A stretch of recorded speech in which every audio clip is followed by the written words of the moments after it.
إن الحمد لله نحمده ونستعينه ونستغفره ونعوذ بالله من شرور أنفسنا وسيئات أعمالنا. من يهده الله فلا مضل له ومن يضلل فلا هادي له، وأشهد أن لا إله إلا الله وحده لا شريك له، وأشهد أن محمدًا عبده ورسوله. يا أيها الذين آمنوا اتقوا الله حق تقاته ولا تموتن إلا وأنتم مسلمون. يا أيها الناس اتقوا ربكم الذي خلقكم من نفس واحدة وخلق منها زوجها وبث منهما رجالا كثيرا ونساء، واتقوا الله الذي تساءلون به والأرحام إن الله كان عليكم رقيبا. يا أيها الذين آمنوا اتقوا الله وقولوا قولا سديدا يصلح لكم أعمالكم ويغفر لكم ذنوبكم، ومن يطع الله ورسوله فقد فاز فوزا عظيما. أما بعد، فإن خير الكلام كلام الله، وخير الهدى هدى محمد صلى الله عليه وسلم، وشر الأمور محدثاتها، وكل محدثة بدعة، وكل بدعة ضلالة، وكل ضلالة في النار. قال الله تبارك وتعالى في كلامه المجيد: كل نفس ذائقة الموت، وإنما توفون أجوركم يوم القيامة، فمن زحزح عن النار وأدخل الجنة فقد فاز، وما الحياة الدنيا إلا متاع الغرور.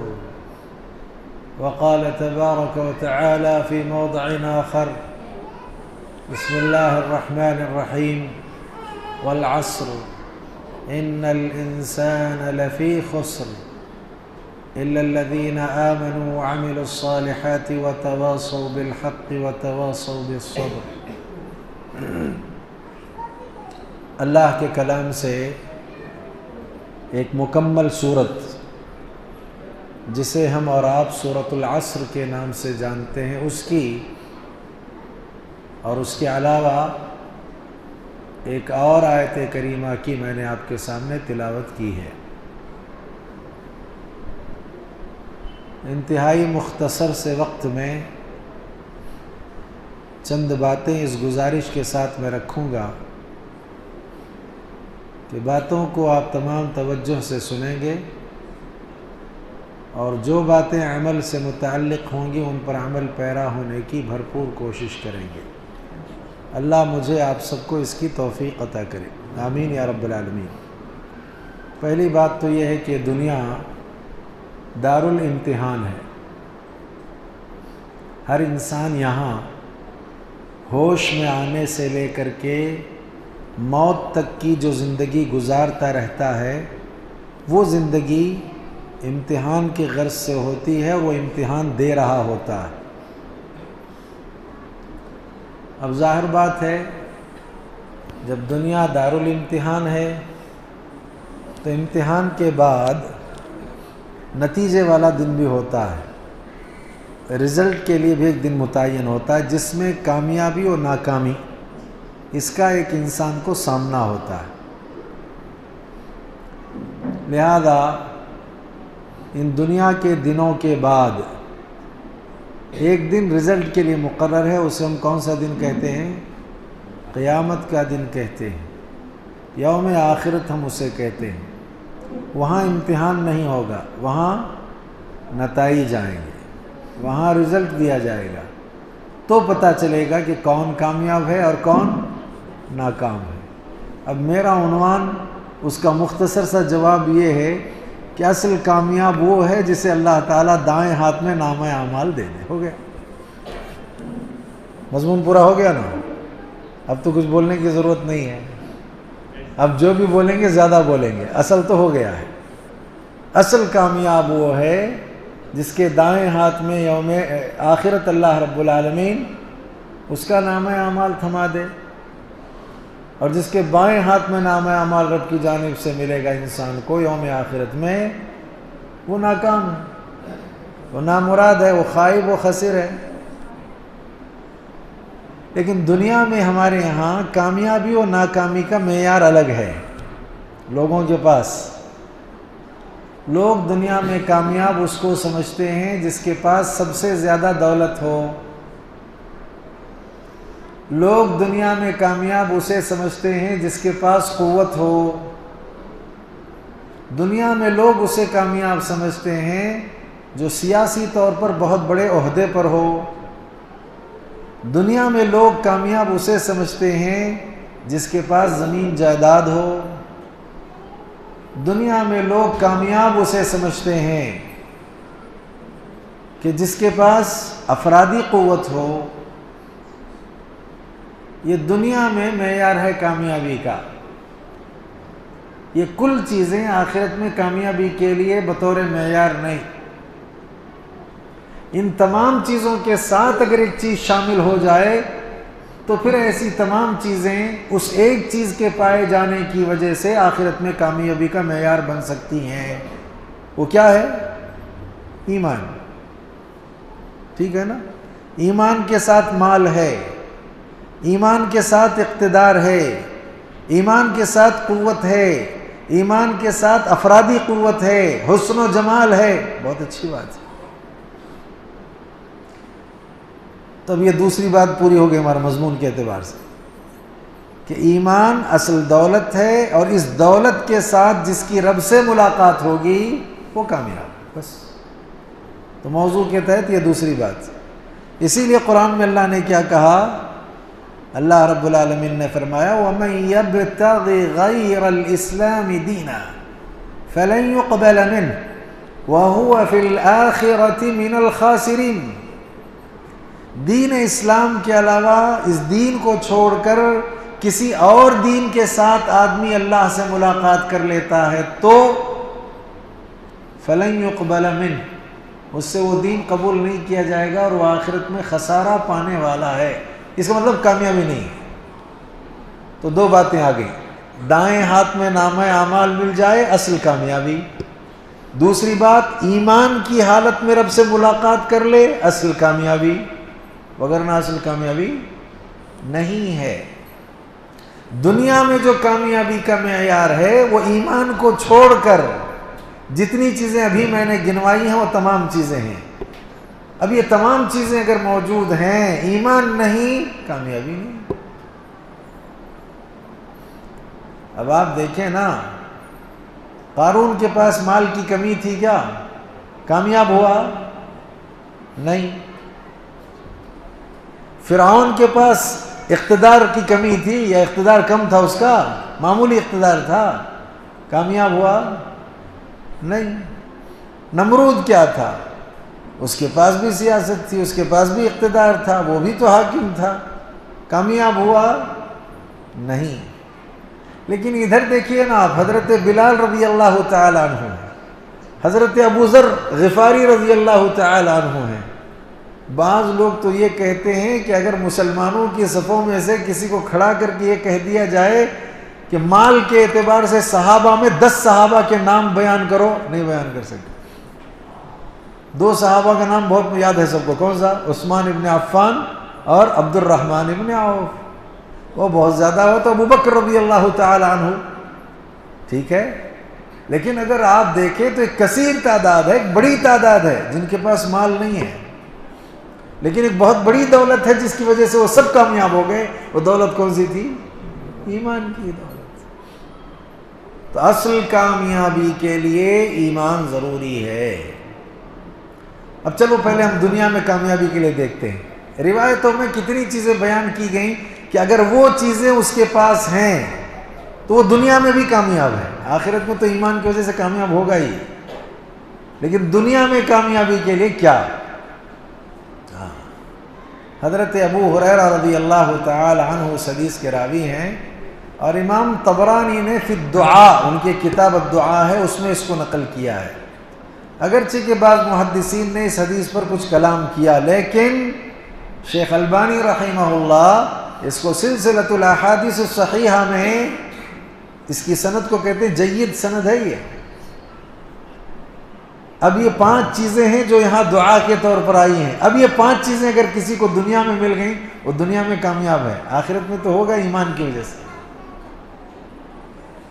کیا دعا کرتے تھے اللہ کے نبی علیہ الصلوۃ والسلام؟ یہ اللہ کے نبی کے دعاؤں میں سے یہ ہے، اللہم انی اعوذ بک من جار السوء۔ پہلی چیز ہے یہ، اے اللہ میں آپ کی پناہ حاصل کرتا ہوں، آپ کی پناہ میں آتا ہوں، کس سے؟ من جار السوء، برے پڑوسی سے۔ اب ایک آدمی کامیاب ہونا چاہتا ہے دنیا میں، تو کامیابی کے لیے کیا ضروری ہے؟ اس کا پڑوسی اچھا ہونا چاہیے۔ پڑوسی اگر اس کا برا ہے تو پھر اب ایسی صورت میں اس کے اثرات مرتب ہوں گے، پریشانی کا سامنا ہوگا۔ کہاں وہ کامیاب ہو سکتا ہے؟ جب دیکھو پڑوسی پریشان کرتا ہے، جب دیکھو پڑوسی سے سننا ہے، جب دیکھو پڑوسی سے جھگڑا ہے، تب کہاں کامیابی کی زندگی ہے اس کی؟ بلکہ اشراط الساعہ، قیامت کی نشانیوں میں یہ نشانی بھی بتائی گئی۔ شیخ البانی رحمہ اللہ نے سلسلۃ الصحیحہ میں اس کا بھی ذکر کیا ہے کہ قیامت اس وقت تک قائم نہیں ہوگی جب تک حالات اس قدر خراب نہ ہو جائیں کہ ایک آدمی اپنے پڑوسی کو قتل کرنا شروع کر دے گا، تب قیامت قائم ہوگی۔ اس کا مطلب قیامت کے قریب یہ حالات زیادہ ہوں گے کہ لوگ اپنے پڑوسیوں کو کیا کریں گے؟ قتل کریں گے۔ تب کیا کرنا چاہیے پھر ایسی صورت میں؟ اللہم انی اعوذ بک من جار السوء، اے اللہ میں آپ کی پناہ میں آتا ہوں، کس سے؟ برے پڑوسی سے۔ اور میرا خیال ہے کہ شاید یہ پہلی مرتبہ آج آپ یہ دعا سن رہے ہیں، اور یہاں بیٹھے بیٹھے یہ اگر آپ یاد کر لے جائیں گے تو انشاءاللہ الرحمن اس مجلس کے قائم کرنے کا مقصد پورا ہو جائے گا۔ میں کسی سے پوچھوں گا، ہو سکتا ہے یاد ہو گئی تو بہت اچھی بات ہے، اور بہت اہم چیز ہے۔ تو آدمی کامیاب کب ہوگا؟ جب اس کا پڑوسی اچھا ہو، ٹھیک ہے نا؟ دوسری بات اللہ کے نبی علیہ الصلوۃ والسلام نے دعا میں یہ کہا، وَمِن زَوْجَةٍ شَيَّبَتْنِي قَبْلَ الْمَشِيبِ، ایسی بیوی سے میں اللہ آپ کی پناہ مانگتا ہوں جو بوڑھا ہونے سے پہلے بوڑھا کر دے۔ ایسی عورتیں کبھی کبھی مل جاتی ہیں بعض کو نا، زندگی کیا ہو جاتی ہے؟ اجیرن ہو جاتی ہے۔ بہت مشکلات کے ساتھ آدمی کو جو ہے زندگی مکمل کرنا پڑتا ہے۔ دنیا میں نے پہلے کہا امتحان کی جگہ ہے، امتحان کے لیے کبھی پڑوسی اچھا مل گیا اور کبھی پڑوسی خراب مل گیا تو آپ کا امتحان ہے نا۔ اچھا پڑوسی کی بات ختم ہو گئی، بیوی اچھی مل گئی، کبھی بہت خراب مل گئی۔ جب دیکھو بحث کرتے رہتی ہے، جب دیکھو وہ آپ کے ساتھ کچھ نہ کچھ اپنے مطالبات پیش کرتی ہے، جب دیکھو آپ کی نافرمانی کرتی ہے، وہ صوم و صلاۃ کی پابند نہیں ہے، آپ بول بول کر کے تھک جاتے ہیں، ایسی بیوی آپ کو مل گئی۔ وَمِن زَوْجَةٍ شَيَّبَتْنِي قَبْلَ الْمَشِيبِ، ایسی بیوی سے اللہ میں آپ کی پناہ حاصل کرتا ہوں، آپ کی پناہ میں آتا ہوں کہ جو بیوی بوڑھا ہونے سے پہلے بوڑھا کر دے۔ فکریں جب لاحق ہو جاتی ہیں نا تو آدمی کیا ہو جاتا ہے؟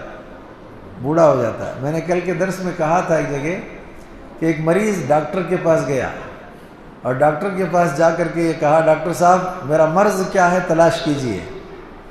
اب وہ مریض بھی چالاک تھا، بہت ہوشیار، میرا مرض تلاش کیجئے، کیا مجھے بیماری ہے؟ تو ڈاکٹر صاحب نے دیکھا، ناڑی وغیرہ پکڑ کر کے یہ وہ لگا کر، اس کے بعد کہا جی تم کو بلغم زیادہ ہے۔ تو اس نے کہا ڈاکٹر صاحب آپ غلط کہتے ہیں، مجھے بلغم زیادہ نہیں غم زیادہ ہے۔ کیا کہا؟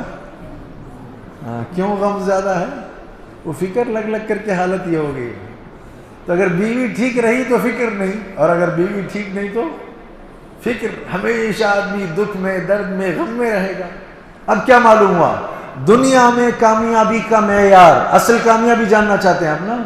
دنیا میں کامیابی کا معیار کیا ہے؟ کیا ہے کامیابی کا معیار؟ اس مضمون میں بھائی دوسری بات آ گئی نا، اچھا پڑوسی ہونا تھا، اب کیا چاہیے؟ اچھی بیوی. بس اتنا یاد رکھیں نا، لمبا چوڑا سوچنے کا کیا ہے، جو بات چل رہی ہے اسی میں گھومنا ہے آپ کو، ادھر ادھر جانے کی ضرورت نہیں ہے. ہاں ٹھیک ہے نا؟ اچھی بیوی، نیک بیوی اگر آپ کو مل گئی، آپ کی زندگی کامیاب. اور وہ بھی کیسی نیک بیوی؟ ایک حدیث میں تو یہ ہے کہ وہ آخرت کے معاملے میں، دین کے معاملے میں آپ کی مددگار ہو. لہذا اس سے زیادہ بہتر کوئی اور خاتون نہیں ہو سکتی. آپ اسے دیکھیں، سرور ہاتھ آ جائے، آپ کو خوشی نصیب ہو، وہ آپ اس کو حکم دیں خیر کا، دین کا کوئی معاملہ کسی کام کے کرنے کا، وہ بجا لائے. تو دنیا آخرت کے جو معاملات ہیں آپ کے، اس میں وہ آپ کی مددگار ہونا چاہیے. اچھی بیوی ہے تو نتیجے میں آدمی کیا ہو گیا؟ کامیاب ہو گیا. تیسری چیز اللہ کے نبی علیہ الصلاۃ والسلام نے جو بیان کی وہ کیا ہے؟ وَمِن وَلَدٍ يَكُونُ عَلَيَّ فِتْنَةً. اللہ اکبر. ایسی اولاد سے، ایسے بیٹے سے میں آپ کی پناہ مانگتا ہوں اے اللہ. یہ دعا کون کر رہی ہے؟ ہاں، اللہ کے رسول صلی اللہ علیہ وسلم کر رہے ہیں یہ دعا. اب اگر بعض محدثین کی جرح کو اس میں دیکھیں کہ وہ سندن ٹھیک نہیں ہے، تو بعض نے کہا کہ ٹھیک ہے یہ سعید رحمہ اللہ کا قول ہے، یہ ٹھیک ہے، لیکن شیخ البانی رحمہ اللہ نے اس کی سند کو جید کہا سلسلۃ الاحادیث صحیحہ میں. تو کیا ہے؟ وَمِن وَلَدٍ، اے اللہ رب العالمین میں ایسی اولاد سے آپ کی پناہ حاصل کرتا ہوں. اس اولاد کا حال کیا ہے؟ یکون علی فتنةً، وہ میرے لیے فتنہ بن گئی ہے. ہاں، اولاد کیا ہوتی ہے؟ باپ کے لیے، ماں کے لیے فتنہ. اور وہ حدیث جبرائیل میں اس کی وضاحت ہوئی ہے. قیامت کی نشانیاں کیا ہیں بتلاؤ، یہ جبرائیل امین نے کہا تھا اللہ کے نبی سے. تو اللہ کے نبی نے فرمایا ان تلد الامۃ ربتها وان ترى الحفاة العراة العالة رعاء الشاة يتطاولون في البنيان او رعاء الشاة يتطاولون في البنيان. کہ عورتیں جب بچہ جنیں گی نا، اچھا یہ عورتیں بچہ پیدا کرتی ہیں، بچہ جنتی ہیں؟ کیا ہے؟ پیدا تو نہیں کرتی نا، پیدا کون کرتا ہے؟ ہاں، یہ فرق، یہ سب باریک باریک چیزیں یاد رکھنا ہے. عورت بچہ جنتی ہے، پیدا نہیں کرتی، اللہ پیدا کرتا ہے. ٹھیک ہے؟ انتم تخلقونہ ام نحن الخالقون. لہذا جب عورتیں بچہ جنتی ہیں تو وہ ماں ہوتی ہے، بچی اس کی اولاد ہے. لیکن کہا قیامت کے قریب کیا ہوگا؟ وہ بچہ تو جنے گی، جننے کے اعتبار سے تو اولاد ہی اس کی ہے، لیکن دھیرے دھیرے پروان چڑھتے چڑھتے بڑا ہوتے ہوتے حال اس کا بھی یہ ہوگا کہ یہ محکوم ہو جائے گی، وہ حاکم ہو جائے گا. کون؟ بیٹا حاکم، بیٹی حاکمہ.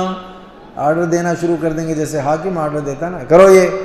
اور حال یہ ہوگا کہ ماں باپ اپنی اولاد سے ڈریں گے، ماں باپ اپنی اولاد سے ڈریں گے کہ بھی پتہ نہیں کیا بول دے گا، پتہ نہیں کیا کرے گا، ایسا کرے گا. تو اب آپ اندازہ لگائیے اللہ کے نبی یہاں دعا کرتے ہوئے کیا کہتے ہیں؟ وَمِن وَلَدٍ يَكُونُ عَلَيَّ فِتْنَةً. اے پروردگار میں آپ کی پناہ چاہتا ہوں ایسی اولاد سے جو مجھ پر کیا بن جائے؟ فتنہ بن جائے. تو پھر دنیا میں کامیابی کے لیے کیا چیز چاہیے ابھی؟ ہاں، نیک اولاد. کیا چاہیے؟ اچھا شادی کیوں کرنا چاہیے؟ ہاں آپ بولو. ہاں، اللہ کے رسول کی سنت ہے. ہمارا جو مضمون چل رہا ہے اس میں دوڑو آپ، وہ سب باتیں ادھر ادھر کی بہت آئیں گی. شادی کیوں کرنا چاہیے؟ ہاں جی، کس نے کہا؟ کس لئے؟ ہاں، آواز ہی آپ کی نہیں آ رہی ہے. وہ اتنا آہستہ بولو کہ میں بول کر ہو گیا ہوگا. کیا؟ اچھی بیوی، وہ تو پہلے ہو گیا ہے، ابھی اچھی بیوی کے بعد کا نمبر آیا ہے. ہاں ہاں، یہ جو مضمون چل رہا ہے اس مضمون کے تحت آئیے آپ. ویسے اگر آپ دیکھیں گے تو بہت ساری باتیں اس کے جواب میں آتی ہیں. ہم کہہ رہے ہیں جی نہیں کہا انہوں نے، بس کافی ہے یہ. ہم تیسری بات لے رہے ہیں، وَمِن وَلَدٍ يَكُونُ عَلَيَّ فِتْنَةٌ، ایسی اولاد سے اللہ میں آپ کی پناہ مانگتا ہوں کہ جو مجھ پر فتنہ بنے. تو پھر شادی کس لیے کرنا چاہیے؟ نیک اولاد کے لیے، اولاد کے لیے نہیں. ہاں، کس کے لیے؟ اولاد کے لیے نہیں، نیک اولاد کے لیے آپ شادی کیجئے. کہ اور دعا بھی کیجئے تو کیا دعا کیجئے؟ ربی حب لی من الصالحین، میرے پروردگار مجھے اولاد بھی دے تو صالح اولاد عطا کر. اب صالح اولاد مل گئی کا مطلب آپ کی زندگی کامیاب ہو گئی. تو زندگی کی اصل کامیابی آپ چاہ رہے تھے. وہ ساری باتیں جو دیگر جو ہے نصوص سے پیش کی جاتی ہیں وہ اس کا بھی نمبر آئے گا، لیکن یہ بہت اہم باتیں جو دنیا میں لوگ دولت کو، دنیا میں صحت کو، دنیا میں سیاست کو، دنیا میں مالی قوت کے ساتھ افرادی قوت کو لوگ معیار بناتے ہیں. لیکن حدیث میں آپ دیکھیں معیار کیا چیزیں ہیں کہ ایک آدمی کو دنیا میں کامیابی چاہیے، اچھا پڑوسی چاہیے. ایک آدمی کو دنیا میں کامیابی چاہیے، اچھی بیوی چاہیے. ایک آدمی کو دنیا میں کامیابی چاہیے، اچھی اولاد چاہیے. اب تین چیزوں سے اللہ کے نبی نے پناہ مانگا. کیا؟ کہ پروردگارہ برے پڑوسی سے میں آپ کی پناہ میں آتا ہوں، ایسی بیوی جو بڑھاپے سے پہلے مجھے بوڑھا کر دے اس سے میں آپ کی پناہ میں آتا ہوں، اور تیسرا ایسی اولاد جو مجھ پر کیا بن جائے؟ فتنہ بن جائے، اس سے میں آپ کی پناہ میں آتا ہوں. اچھا، چوتھی چیز کیا ہے؟ اللہ کے نبی علیہ السلام نے فرمایا وَمِن مَالٍ يَكُونُ عَلَيَّ عَذَابًا، اے پروردگار ایسے مال سے میں آپ کی پناہ میں آتا ہوں جو مال آ تو جائے لیکن اس کے آنے کے بعد اس کی وجہ سے مجھے عذاب مل جائے، میں عذاب کا حقدار ہو جاؤں. قارون کے پاس بھی تو مال آیا تھا نا، فَخَسَفْنَا بِهِ وَبِدَارِهِ الْأَرْضَ، ہم نے اس کو اس کے مال کے ساتھ، اس کی دولت کے ساتھ زمین میں کیا کر دیا ہے؟ دھسا دیا ہے. ایسا مال کس کام کا کہ جو آتے آتے انسان میں تکبر لے کر کے آئے، غرور لے کر کے آئے، فخر لے کر کے آئے، لوگوں کو حقیر سمجھنے کا مزاج اس کے ذریعے آئے. کیا کرو گے اس مال کو لے کر کے؟ اور اللہ تعالیٰ متکبروں کو پسند نہیں کرتا. یہاں جتنا مال کی وجہ سے، عہدے کی وجہ سے، منصب کی وجہ سے تکبر کرو گے، آخرت میں اللہ اتنا ہی ذلیل اور پست اور رسوا کرے گا. ذر ہے نا، اس شکل میں اللہ تعالیٰ بنا کے رکھے گا ایسے لوگوں کو. تو لہذا چوتھی چیز دنیا میں کامیابی کے لیے اب کیا ہے؟ چوتھی چیز کیسا مال ہونا چاہیے؟ حلال مال چاہیے. تو اس کا مطلب حلال مال اگر کسی کو مل گیا زندگی میں تو کامیاب ہے کہ نہیں ہو، اور اگر حرام مال مل گیا تو وہ ناکام ہے. ادھر پکار رہا ہے اللہ اللہ اللہ اللہ اللہ اللہ، روتا ہے، گڑ گڑاتا ہے، لیکن اللہ کا جواب آتا ہے کھایا حرام کا، مطعمہ حرام، مشربہ حرام، ملبسہ حرام، غذی بالحرام فأنی یستجاب لذلک. تو کھایا حرام کا، پیا حرام کا، پرورش حرام غذا سے، کیسے تیری دعا قبول کروں؟ لہذا کامیاب کہاں ہوا وہ؟ کامیاب انسان تو وہ عبادت کرے تو حلال روزی کی وجہ سے عبادت قبول، دعا کرے تو حلال روزی کی وجہ سے دعا قبول. تو لہذا کامیاب آدمی ہے. وگرنہ ناکام آدمی دیکھو اس کو کہ محنت کر کر کے پیسہ بھی جمع کر لیا، اور پیسہ جمع کر کے اب دعائیں بھی کرتا ہے، عبادت بھی پڑھتا ہے، نہ عبادت قبول نہ دعا قبول. تو کامیاب آدمی ہے وہ. لہذا اس کے بعد ایک اور اہم چیز کی دعا اللہ کے نبی نے کی. کتنی چیزیں ہو گئی اب تک؟ 4 چیزیں ہو گئی. اب یہ 5ویں چیز ہے. اچھا، دعوت اور تبلیغ کے نام پر لوگ جب نکلتے ہیں تو کتنی چیزیں پیش کرتے ہیں؟ کتنی چیزیں پیش کرتے ہیں تبلیغ کے لیے جب نکلتے ہیں؟ تو 6 چیزیں. کتنے؟ ہاں کیا کہہ رہے ہیں؟ کیا کہہ رہے ہو؟ ٹھیک. عقل مند لوگ بھی چاہیے کہ ہمارا اشارہ کدھر ہے، ہم کیا کہنا چاہتے ہیں. بہرحال تبلیغ کے لیے جب نکلتے ہیں تو 6 باتیں ہوتی ہیں، لیکن ہم کتنے باتیں پیش کر رہے ہیں؟ 5 باتیں پیش کر رہے ہیں یہاں اس روایت کی بنیاد پر. 5ویں بات بہت اہم ہے، بہت اہم ہے، اس کو ذہن میں رکھیے کہ وَمِن خَلِيلٍ مَاكِرٍ عینہ ترانی وقلبہ یرعانی. اللہ اکبر. اے اللہ میں ایسے دوست سے آپ کی پناہ حاصل کرتا ہوں جو ماکر ہے، مکر والا، ہمیشہ مکر کرتا رہتا ہے، سازشیں رچتا رہتا ہے. دوست ہے لیکن کیسا دوست ہے؟ مکر اور فریب دینے والا دوست ہے، دھوکہ دینے والا دوست ہے. ایسے دوست سے اللہ تعالیٰ میں آپ کی پناہ مانگتا ہوں. اچھا کیسے معلوم ہوگا کہ یہ مکر کرنے والا دوست ہے، یہ دھوکہ باز دوست ہے؟ اس میں اللہ کے نبی آگے کہتے ہیں عینہ ترانی، اس کی آنکھ تو مجھے دیکھتے رہتی ہے. دوست کی آنکھ کسے دیکھتے رہتی ہے؟ مجھے دیکھتے رہتی ہے. بس وہ آنکھ کھلی رکھ کر کے ہمیشہ مجھ پر نظر جمائے رہتا ہے. اب کیوں نظر جما رہا ہے؟ وہ آگے ٹکڑا ہے.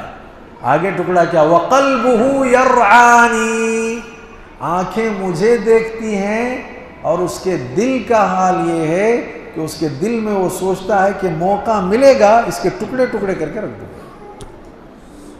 اچھا دوست ہے؟ بہت برا دوست ہے. بلکہ محدثین نے اس آخری ٹکڑے کی شرح کرتے ہوئے یہ کہا کہ آنکھیں تو اس کی میرے اوپر رہتی ہیں کا مطلب یہ ہے کہ دیکھتا رہتا ہے دوستی کے نام پر. جتنے اچھے کام کرتا ہے اس کو چھپاتا ہے اور جتنے برے کام ہوتے ہیں اس کو لوگوں میں پھیلاتا ہے. تو اچھا دوست ہے وہ؟ جتنے اچھے کام اس کو چھپا دیا اور جتنے غلط کام ہیں اسے کس میں عام کیا؟ لوگوں میں عام کیا. تو یہ اچھا دوست نہیں ہے، بہت برا دوست ہے. لہذا اس سے بھی میں آپ کی پناہ میں آتا ہوں. تو کامیاب آدمی کون ہے؟ جس کو اچھا دوست ملے کا مطلب کیا؟ اس کو الٹا کرو نا. آپ کون سا؟ آنکھوں سے دیکھتا رہتا ہے، عیب نظر آ گیا تو سامنے بول کر اصلاح کرتا ہے، اچھائی نظر آئی تو لوگوں میں چرچا کرتا ہے. الٹا کرو آپ اس کو، تو اچھا دوست ہے. اگر اس کو الٹ دو گے تو برا ہے نا. اچھائیوں کو چھپا رہا ہے، برائیوں کو لوگوں میں عام کر رہا ہے. کیا کرنا چاہیے اس کو؟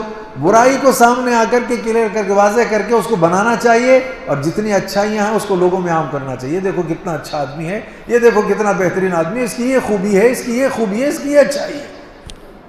تو اس کو کہیں گے آپ اچھا دوست.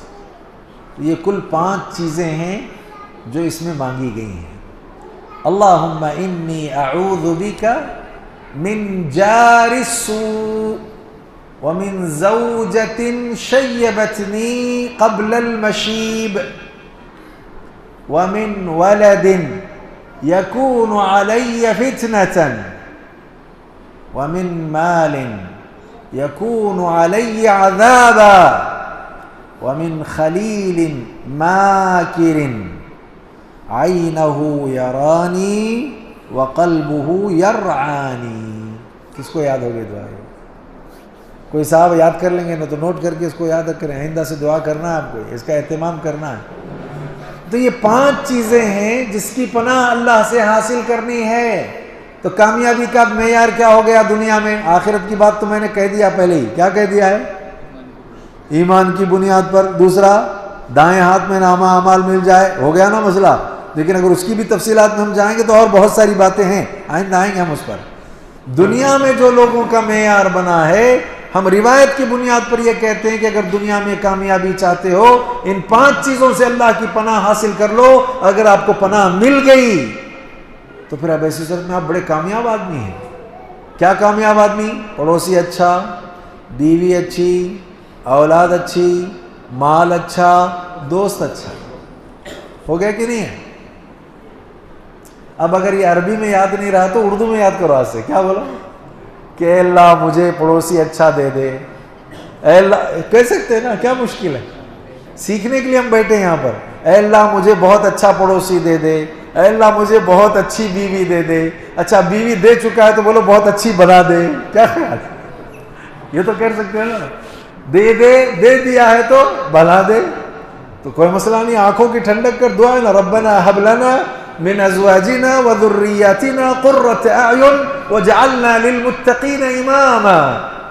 تو لہذا معلوم یہ ہوا کہ اللہ اچھا پڑوسی دے، اچھی بیوی دے اور اچھی اولاد دے، ساتھ ہی ساتھ اچھا مال دے اور ساتھ ہی ساتھ اچھا دوست عطا کر. تو ماشاءاللہ آپ دنیا میں کامیاب ہو گئے. چلو ایک حدیث یہاں مکمل ہو گئی.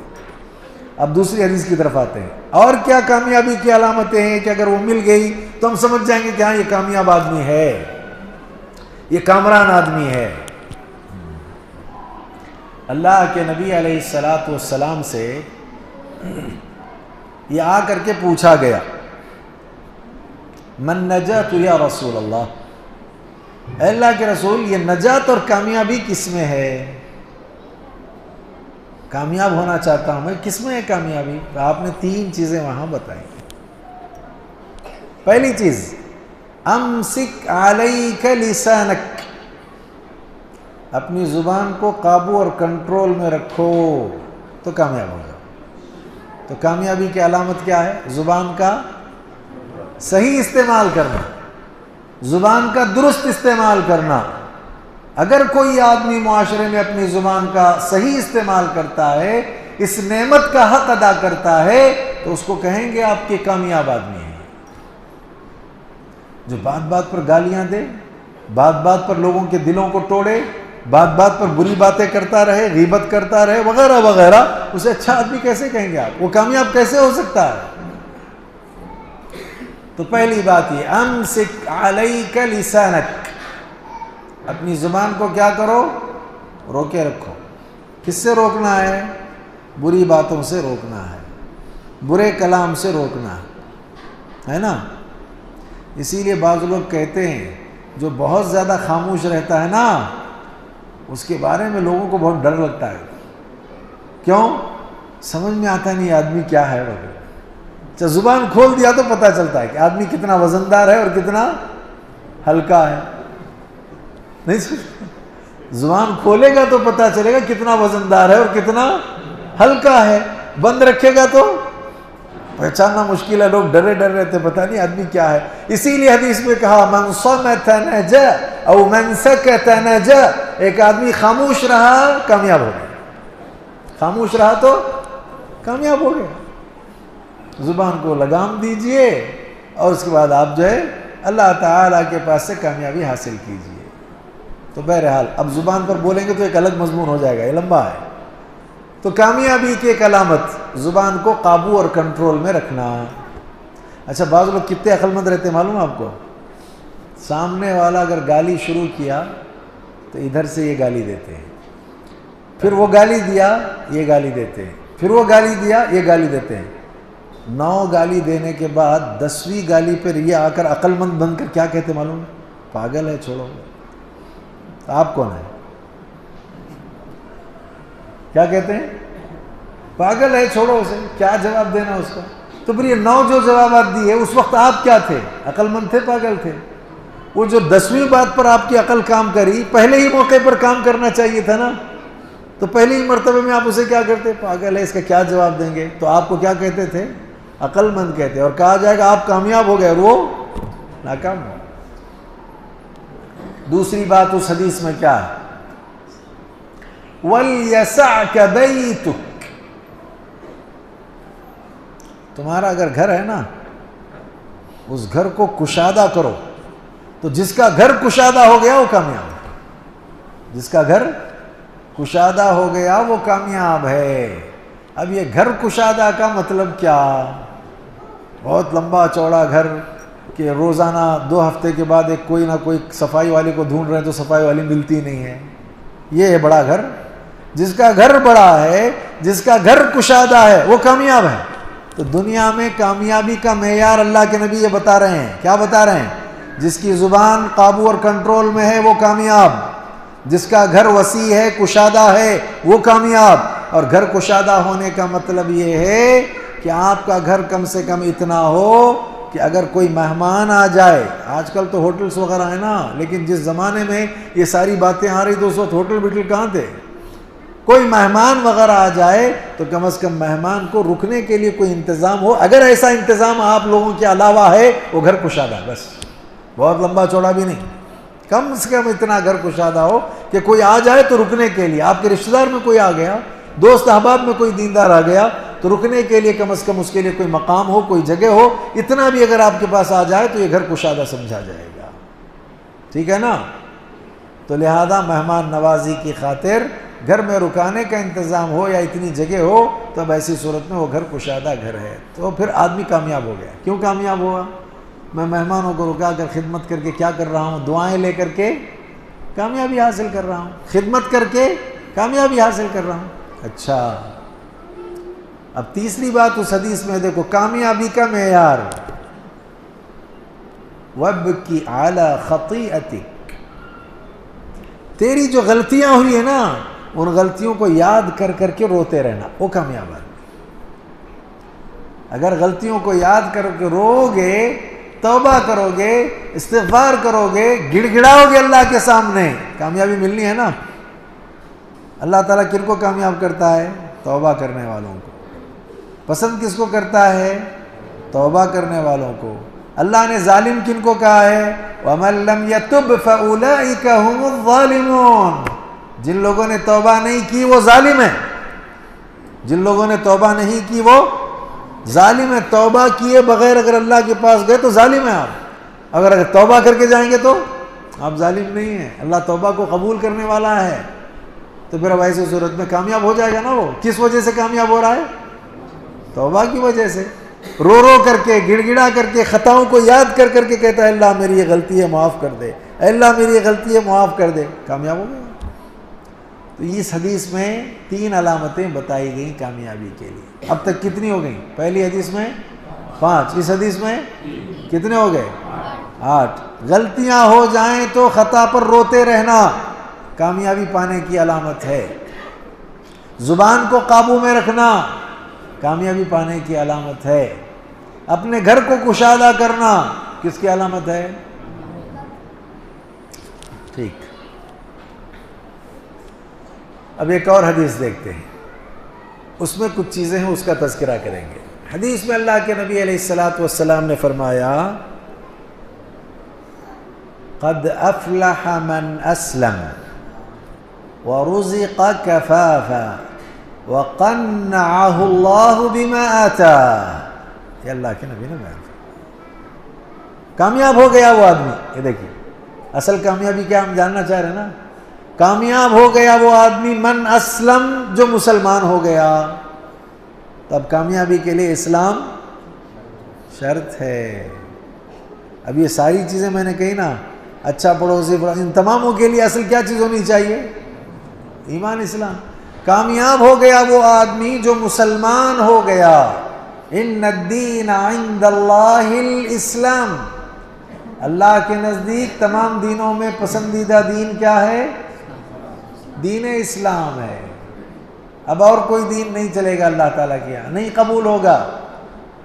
اسی لیے اللہ نے کہا ادخلوا فی السلم کافہ، اسلام میں پورے کے پورے داخل ہو جاؤ، شیطان کے نقش قدم پر مت چلو۔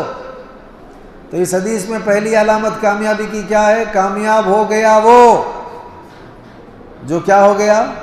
مسلمان ہو گیا۔ اچھا، اب دوسری چیز دیکھیے کیا ہے؟ قد اسلم ورزقہ کفافا، کفایت کی جانے والی روزی اللہ نے دے دی۔ کتنا؟ اس کے لیے جتنا کافی ہے اتنی اللہ نے روزی اس کو دے دی۔ تب آدمی کو کیا کرنا چاہیے؟ تیسری چیز، وَقَنَّعَهُ اللَّهُ بِمَا آتَاهُ، جو اللہ نے اس کو دیا اس پر وہ قناعت کرتا ہے۔ کیا کرتا ہے؟ قناعت۔ ٹھیک ہے، بس اللہ تعالیٰ کا دیا ہوا کافی ہے۔ جائز کوششیں ہیں، بہت زیادہ حرص میں پڑھ کر کے غلط راستے نہیں اپناتا، قناعت کرتا ہے، اور قناعت بہترین خزانہ ہے۔ القناعت کنز لا ينفد، کبھی ختم نہیں ہوتا۔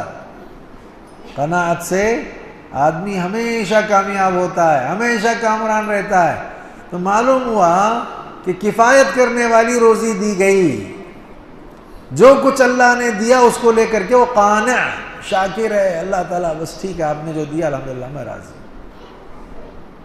اسی لیے ایک دعا ہے اللہ کے نبی کی، اس دعا میں 2 باتیں ہیں۔ پہلا ٹکڑا مال کی زیادتی کا ہے، دوسرا ٹکڑا مال زیادہ نہ ہو تو بھی کوئی بات نہیں، برکت کا ہے. دیکھیے کیا ہے، اللہم اکثر مالی وولدی وبارک لی فیما اعطیتنی. اے اللہ میرا مال زیادہ کر، ٹھیک، جو بھی تو مجھے عطا کر اس میں برکت دے. اب فرض کر لو مال زیادہ نہیں ہوا، لیکن جو بھی اللہ دیا اس میں اگر برکت دیا تو ہو گیا نا. اسی کو کہتے ہیں قناعت، بس اللہ کافی ہے، جو آپ نے دیا اس میں برکت دے دیجئے. اچھا مال زیادہ ہو کر کے برکت اس میں بھی آ جائے، سونے پہ سہاگا.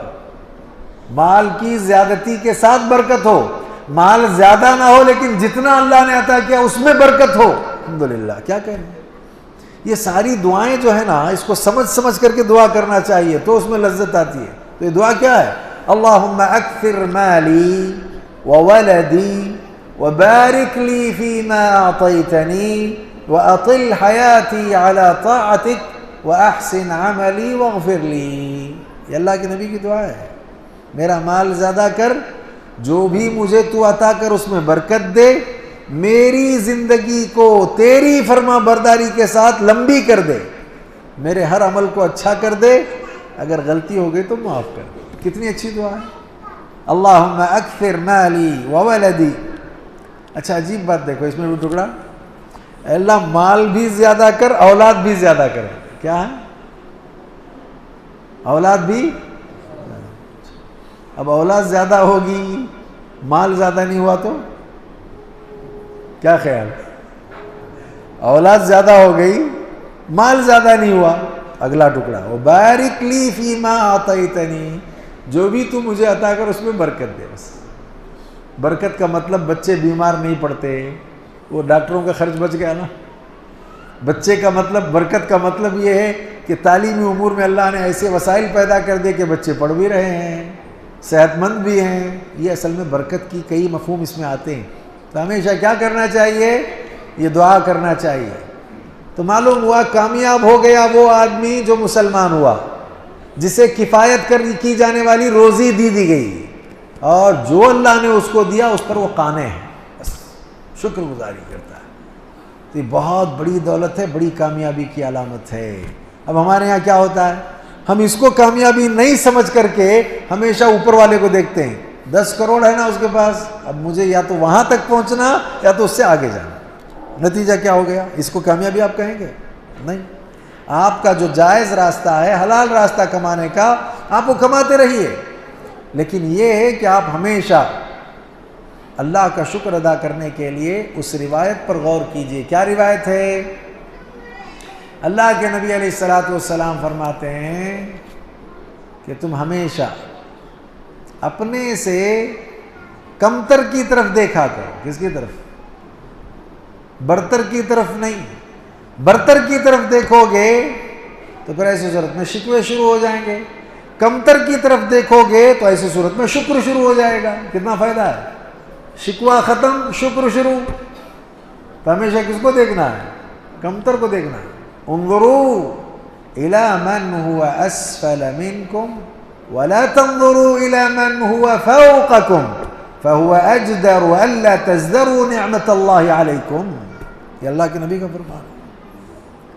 یہ اللہ کی نعمتوں کی شکر گزاری کے لیے بہترین چیز ہے یہ. تو کامیاب کون ہے؟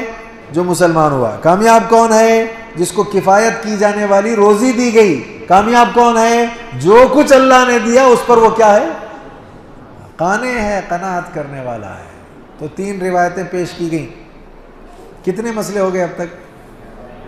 ہاں 11 ہو گئے. پہلے میں 5، پھر اس کے بعد 3، اس کے بعد 3. کتنے ہو گئے؟ 11. اب آیتوں کی طرف آتے ہیں. یہ تو دنیا کا مسئلہ تھا نا، اب آخرت کی طرف چلتے ہیں. آخرت کی کامیابی. دنیا میں 11 چیزیں بس ہیں. ابھی اور بہت ساری روایتیں آئیں گی، بہت ساری چیزیں اس میں ہو سکتی ہیں، لیکن اتنا کافی. آتے ہیں آخرت کی کامیابی کے اعتبار سے. آخرت میں کامیاب کون؟ دیکھو ایک لفظ ہے الفلاح. کیا لفظ ہے؟ الفلاح. یہ فلاح کے معنی کامیابی. کون سی کامیابی کو الفلاح کہتے ہیں یہ سمجھنا. ایسی کامیابی کہ اس کامیابی کے بعد ناکامی کا تصور ہی نہیں، اس کو فلاح کہتے ہیں۔ کیا کہتے ہیں؟ ایسی کامیابی کہ اس کامیابی کے بعد ناکامی کا کوئی تصور ہی نہیں، اس طرح کی کامیابی کے لیے لفظ عربی میں کون سا ہے؟ الفلاح۔ اچھا، مؤذن صاحب کدھر بلاتے ہیں؟ حیا علی الفلاح۔ تو اس کا مطلب مؤذن صاحب کہتے ہیں ایسی کامیابی کی طرف آؤ کہ جس کے بعد ناکامی کا تصور نہیں ہے۔ اچھا، وہ کامیابی کون سی ہے؟ کیا ہے؟ نماز۔ تو اس کا مطلب یہ ہوا کہ دنیا میں تو 11 چیزیں آپ دیکھ لیے ہیں، لیکن اب آخرت میں کامیابی کے لیے کیا ضروری ہے؟ نماز۔ اسی لیے سورۃ المؤمنون کے آغاز میں اللہ نے فرمایا قد افلح المؤمنون۔ آگے بہت سارے اوصاف ہیں، اب وہ اوصاف بیان کرنے کا وقت نہیں۔ فلاح پا گئے ایمان والے جنہوں نے اپنے نمازوں میں کیا کیا ہے؟ خشوع و خضوع اختیار کیا۔ اسی لیے آپ دیکھیے فلاح سے پہلے مؤذن کیا کہتا ہے؟ صلاح کہتا ہے۔ کیا کہتا ہے؟ فلاح سے پہلے صلاح، حی علی الصلاح، اس کے بعد حی علی الفلاح۔ اچھا، اب یہ نماز بھی پڑھنا ہے نا، تو اس نماز کے لیے بھی وہی بات، وہ 11 چیزوں میں ایک آخری چیز بتائے نا، اسلام، ایمان، وہ ہونا ضروری ہے نا۔ کیسے ایمان ہوگا؟ ہاں، بلایا مؤذن کدھر؟ فلاح کے لیے۔ فلاح سے پہلے کیا کہا؟ صلاح کرو۔ اچھا، صلاح بھی قابل قبول ہونا نا، اس کے لیے کیا کرنا ہے؟ ہاں، کیا کرنا؟ ہاں، کلمہ پڑھنا۔ کہاں ہے کلمہ؟ ہو اذان میں نہیں ہے؟ نہیں ہے؟ اشہد ان لا الہ الا اللہ، اس نے کہا آپ کو بھی کہنا پڑے گا۔ اشہد ان محمد رسول اللہ، اس نے کہا آپ کو بھی کہنا پڑے گا۔ تو یہ پورے دل کی گواہی اگر آپ کی رہی، پھر آپ وہ الصلاح کے لیے آئے تو آپ کو فلاح ملنے والی ہے۔ لیکن اگر یہ گواہی آپ کی نہیں ہے، کون سی؟ شہادت، یہ گواہی آپ کی اگر نہیں ہے، آئے نماز کے لیے، نمازیں پڑھ کر کے بھی اگر آپ جا رہے ہیں تو فلاح آپ کے لیے نہیں ہے۔ کیوں؟ عقیدہ ہی ٹھیک نہیں نا آپ کا، گواہی نہیں ہے آپ کی۔ تو اذان کتنی اہم چیز ہے، کبھی سوچا آپ نے اس پر غور کیا؟ تو یہ اذان پوری مکمل ایک دعوت ہے، اس کو دعوت التامہ کہتے ہیں۔ کیا کہتے ہیں اس کو؟ مکمل ایک دعوت ہے یہ۔ تو لہذا آپ کو گواہی بھی دینی ہے، نماز بھی پڑھنی ہے، اور اس کے بعد آپ کو کیا ملنے والی ہے؟ کامیابی ملنے والی ہے۔ اچھا، یہ کامیابی دینے والا کون؟ اسی لیے فلاح کے بعد کیا ہے؟ اللہ اکبر، اللہ اکبر۔ کس کے بعد؟ اذان کی ترتیب یہ ہے کہ فلاح کے بعد مؤذن کہتا ہے اللہ بڑا ہے، اللہ بڑا ہے، وہی کامیابی دینے والا ہے۔ اگر وہ کامیابی نہ دے تو آپ سب مل کر کے کامیابی حاصل کرنا چاہیں تو بھی کامیابی ملنے والی نہیں ہے۔ لہذا اس اعتبار سے بہت بنیادی چیز ہے، اذان کو بھی سمجھنا چاہیے۔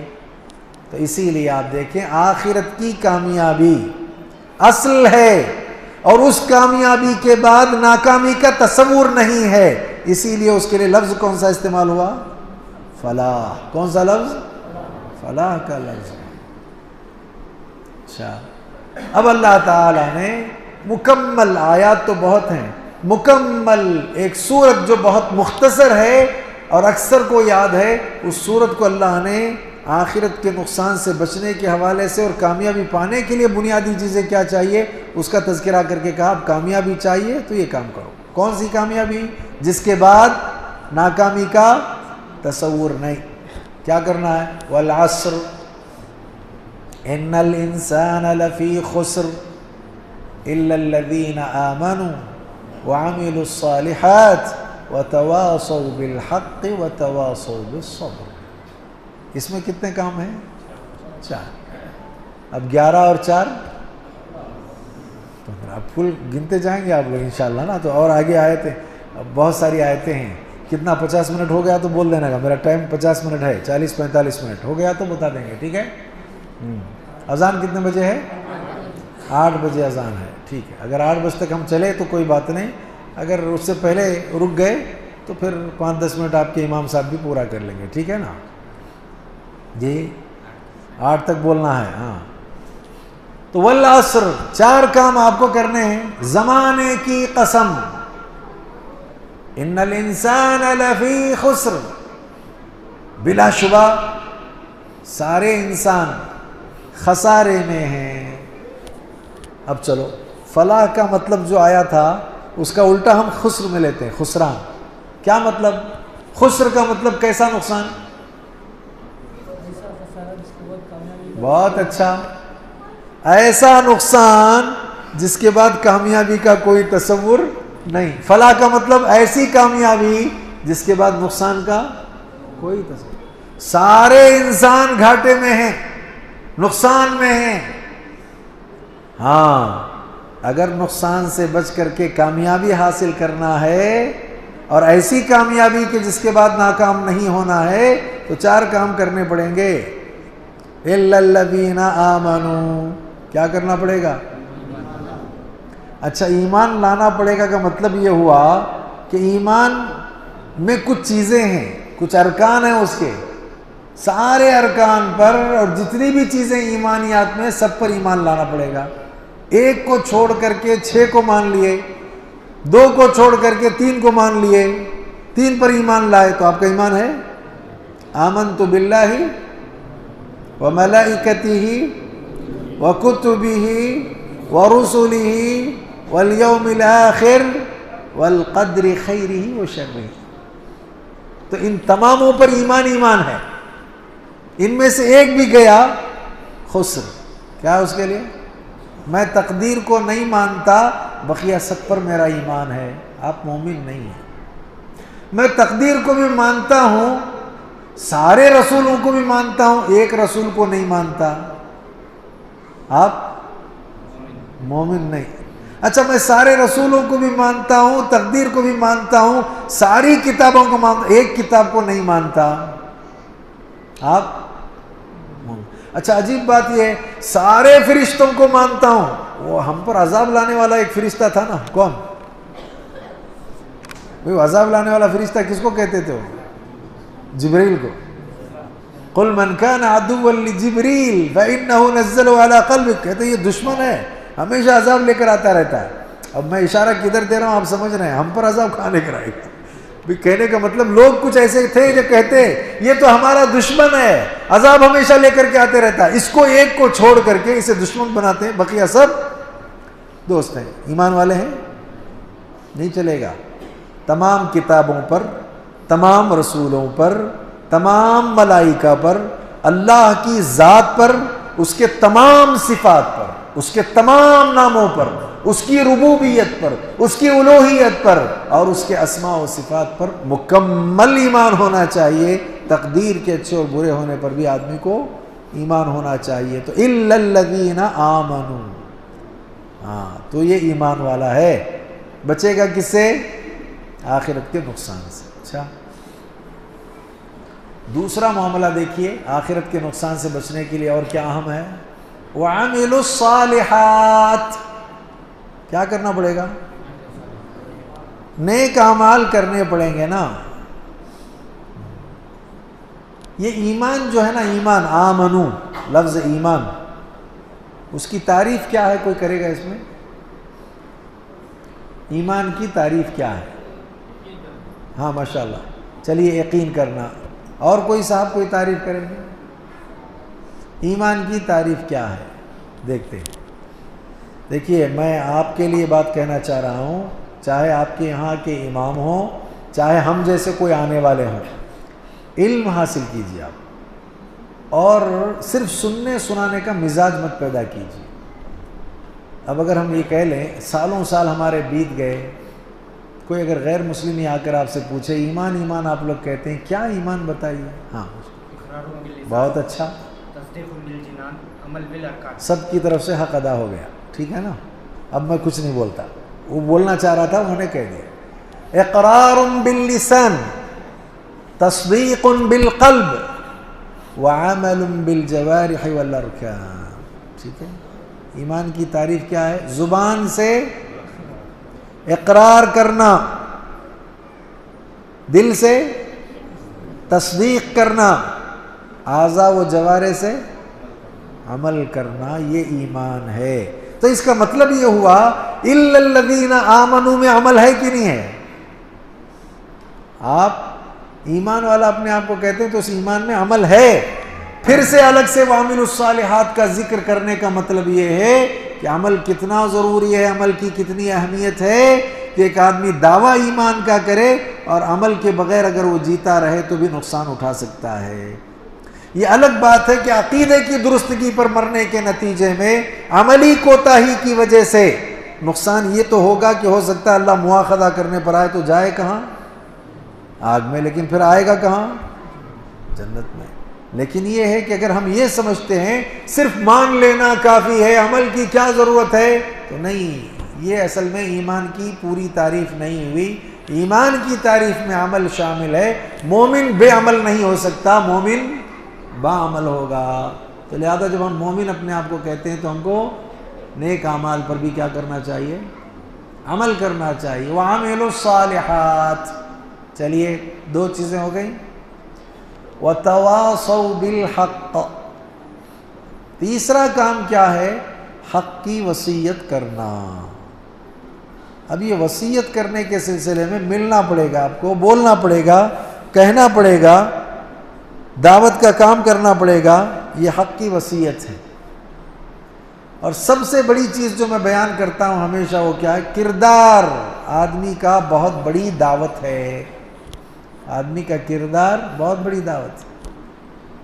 ہمارا کردار، ہمارا کیریکٹر، وہ عامل الصالحات جو ہم کہہ رہے تھے نا، صالح اعمال اگر ہماری زندگی میں آ گئے وہی دعوت ہے۔ آپ اٹھ رہے ہیں تو آپ کا اٹھنا صالح ہے، آپ بیٹھ رہے ہیں تو آپ کا بیٹھنا ٹھیک ہے، آپ بول رہے ہیں تو آپ کا بولنا ٹھیک ہے، آپ دیکھ رہے ہیں تو آپ کا دیکھنا ٹھیک ہے، یہی دعوت ہے۔ کتنا اچھا آدمی ہے، دیکھو بولتا ہے تو بہت اچھی بات بولتا ہے، بیٹھتا بھی تو سلیقے سے بیٹھتا ہے، چلتا پھرتا بھی ہے تو اپنے دائرے میں رہ کر کے چلتا ہے، یہ دعوت ہے۔